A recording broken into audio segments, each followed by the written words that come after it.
Quand nous avons commencé la visite du Musée national de l'histoire et de la culture afro-américaine à Washington, mon mari m'a dit « ça va être dur ». Je ne m'attendais pas à être autant secouée. Ce que l'on découvre en descendant dans les premières salles, c'est la violence du commerce transatlantique, des millions d'êtres humains arrachés à leur terre, entassés dans des bateaux si étroits que la perte de 10 à 20% des captifs était considérée comme normale. Les esclaves restaient des semaines dans leurs excréments. Les plus faibles mouraient de faim, de maladie ou étaient jetés à la mer. L'inhumanité était la règle, pas l'exception.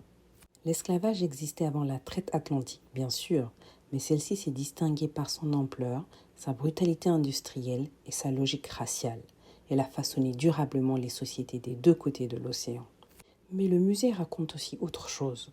L'engagement des Noirs dans la Révolution américaine, utilisé à la fois par les loyalistes et les indépendantistes, leur rôle pendant la guerre de sécession puis dans les deux guerres mondiales, et entre-temps, la ségrégation, les humiliations quotidiennes et les luttes pour les droits civiques.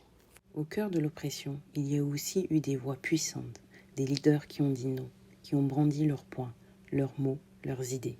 De Malcolm X à Angela Davis, des marches pacifiques aux Black Panthers, ils ont rappelé que la lutte n'est pas un épisode, c'est une résistance continue, un combat pour exister. Ce musée, c'est aussi une célébration, celle d'une culture afro-américaine foisonnante, sa musique, ses danses, sa force créative.